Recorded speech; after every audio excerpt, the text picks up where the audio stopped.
Hello hi friends, అందరికి రామ్ రామ్. చేనులోకి అయితే వచ్చిన మన గడ్డి మందు కొద్దిగా రిజల్ట్ చూపుతుంది. ఇలా ఏంటంటే ఈ గడ్డి మందు కొట్టినప్పుడు కొంచెం తుంగ జాతి గడ్డి కూడా, అంటే గుంజర కూడా మనకు కొంచెం ఎల్లో కలర్ అయిపోయింది. కొంచెం చనిపోయే అవకాశం కొడుతుంది. అది చనిపోతుందైతే ఇంకా మంచిగా మనకి, ఎందుకంటే దాంతో ఎక్కువ దింగాన చేనులో. వేరే గడ్డలన్నీ చనిపోతే కానీ అది చనిపోదు. ఈసారి నాకు కొంచెం దాని మీద ఎఫెక్ట్ కొడుతుంది గడ్డి మందుది.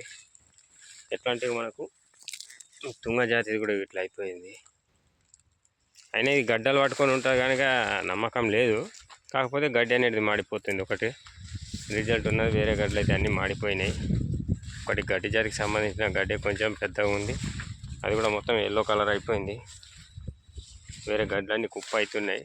రిజల్ట్ మంచిగానే ఉంది. ఎట్లా అనేది కొంచెం చూడాలా. చేనా తింటానా గడ్డి దింగానా. నాకు టైంకు వర్షాలు వల్లే పంట వేసుడు లేట్ అయింది.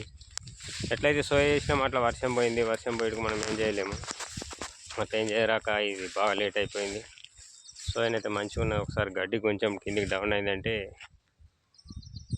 ఫర్టిలైజర్ వేయాలి.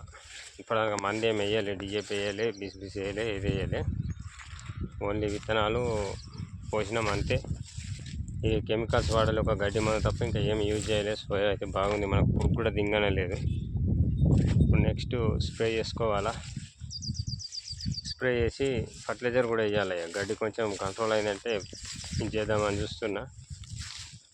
ఇప్పటికి 6 రోజులు అయ్యా మందు కొట్టి, రిజల్ట్ అవుతుంది.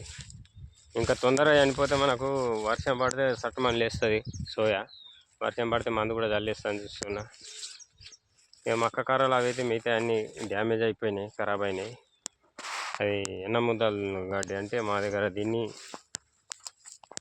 ఎన్న ముద్దల గడ్డి అంటారు. ఇది మొత్తం ఇట్లా అయిపోయింది, ఎల్లో కలర్.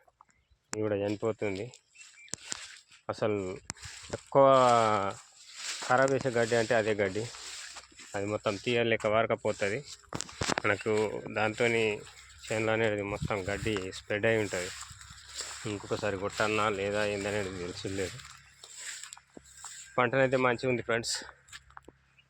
మనం చేసిన వర్క్ తక్కువ పెట్టుబడిలో అంటే మనకి ఇది ఒకటి మక్క, ఇది ఒక పంట ఉంది. ఇన్కమ్ రావాలా అని మనం సోర్స్ చేస్తున్నాం, కానీ వాతావరణాలు సహకరించలేవు మనకు. అనుకున్న టైంకి వర్షాలు పడక ఏం చేయలేకపోతున్నాం. ఇప్పటికైతే బాగానే ఉంది. ఇంకా నెక్స్ట్ వర్షాలు ఎట్లున్నాయి, ఏమున్నాయి అనేది ఏం అర్థం కావట్లేదు. ఇది గుంజర గడ్డి ఇంతనం ఉంది, భూమి కనబడకుండా. ఇక మన సోయానైతే ఇప్పుడు సార్లకు కనబడుతుంది. మొన్నదానికనైతే మొత్తం ప్యాక్ ఉండే గడ్డి చేసుట్లా. అయినా కొన్ని రకాల గడ్డి జాతులు ఇంకా అదే పొజిషన్లు ఉన్నాయి. నాకు ఏందనేది ఇంకా 2-3 రోజులలో తెలుస్తుంది. చనిపోతుందా లేకుంటే ఇంకోసారి స్ప్రే చేయబడుతుంది తెలియదు. మందు అయితే తెచ్చి ఉంచిన. ఫర్టిలైజర్ ఏది వాడాలనేది డిఏపి వాడదామంటున్నా. సంచులు దొరకలేవు. ఆ సంచులు ఆన్లైన్ బుకింగ్ అన్నారు. అది ఇంకా యాప్ రావాలి. యాప్ వస్తే దాన్ని ఆన్లైన్లో వేసుకోవాలి. కాకపోతే ఆన్లైన్లో కొన్న ఎక్కడ కొన్న సంచులకు ఏంటంటే నానో యూరియానో నానో డిఏపి మనకు లింక్ ఇస్తుండ్రు. అంటే సీడ్స్ షాప్ వాళ్ళు, అది అగ్రికల్చర్ వాళ్ళకంటే వాళ్ళు ఇస్తుండ్రు తీసుకోవాలంటారు. అంటే వీళ్ళకి ఏదైనా కమిషన్ పోతుందేమో తెలియదు.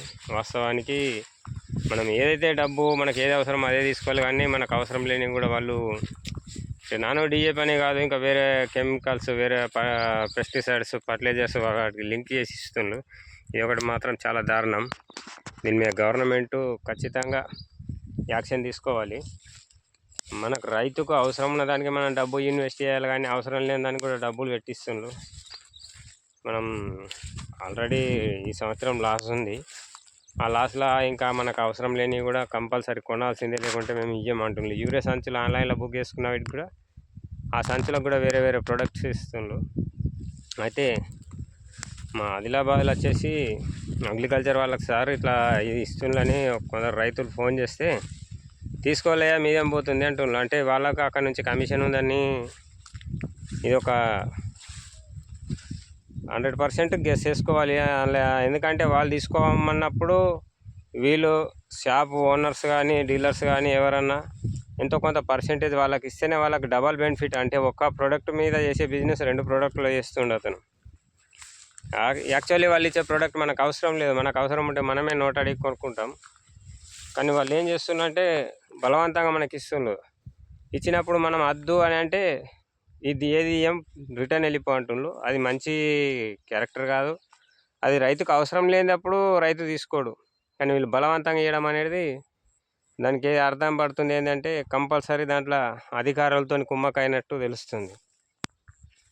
సరే, ఎవరన్నా ఈ వీడియో అక్కడి వరకు చేయగలిగితే గవర్నమెంట్ దృష్టికి రైతులకు లాభమయ్యే అవకాశం ఉంటుంది. ఎందుకంటే అనవసరమైన ప్రోడక్ట్లు ఇప్పటికే వీటికి ఒక్కొక్క సంచికి అదే 20-20 మనకు 1350 నుంచి 1400 కంచె సంచి ఇప్పుడు 2150. ఎంతగానో రేటు పెరిగిందంటే రైతుకు అక్కడ మనకు పత్తికి వచ్చేసి రేటు 550 రూపాయలు పెరిగింది ఒక క్వింటాల్ మీద. ఇక్కడ ఒక బస్తాకు వచ్చేసి 800 రేటు పెరిగింది. ఇది ఆలోచించలేదు ఎవరు. వాడు ఇస్తుండు మేము తెస్తున్నాం అనుడు కాదు, మనం చేసే దాంట్లో మనకి ఏం మిగులుతుంది అనేది ఇంపార్టెంట్. మనం పండించే పంటనే మనకు రైతులకు ఆదాయం ఇస్తుంది.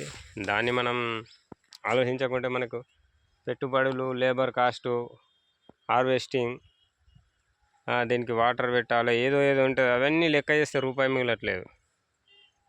చాలా వ్యవసాయం అనేది ఈ సంవత్సరం అయితే ప్రతి ఒక్క రైతు లాసే. ఇప్పుడున్న వాతావరణ పరిస్థితులలో పెరిగిన ఫర్టిలైజర్ రేట్లు, పెస్టిసైడ్ రేట్లు, సీడ్ రేట్లు అన్నీ పెరిగినాయి ఈ సంవత్సరం. ప్రతి ఒక్కదాని రేటు పెరిగింది. రైతు పండించిన పంటకు మాత్రం 300-400 ఒక క్వింటాల్ మీద పెరిగింది. ఇక్కడ మనం వేసే ఒక ఫర్టిలైజర్ బ్యాగ్ మీద 700-800 పెరిగింది. ఇది మాత్రం దారుణంగా ఉంది. దాంట్లో వీళ్ళు ఒకటి అనవసరమైన ప్రోడక్ట్ అంటగట్టడం. ఇది ఖచ్చితంగా కొంచెం ఆలోచించాలి రైతులు కూడా తీసుకునేటప్పుడు. కంపల్సరీ ఏ షాపులలో నువ్వు తీసుకొని నీకు ఎంత ఎమర్జెన్సీ ఉన్నా ఆ ప్రోడక్ట్ నాకు వద్దని మనం ఖచ్చితంగా లొల్లి చేయాలి. లొల్లి చేసినప్పుడు నీతో పాటు ఇంకొక 2 రైతులు లొల్లి చేస్తే అక్కడ షాపు అతని వాడు బలవంతం చేస్తే లైసెన్స్ రద్దు చేసే అవకాశం ఉంటుంది. దాని గురించి కొంచెం ఆలోచించండి. మీరు కూడా కొంచెం కష్టపడతారు కనుక మీ డబ్బులు మీరు పొదుపు చేసుకునే విధంగా చూడండి ఫ్రెండ్స్. Bye friends. లైక్ చేయండి, షేర్ చేయండి, సబ్స్క్రైబ్ చేయండి, కామెంట్ పెట్టండి. నేను చెప్పిన విషయంలో ఏమన్నా తప్పు ఉంటే ఒకసారి మీరు మెసేజ్ రూపంలో పెట్టండి. Thank you.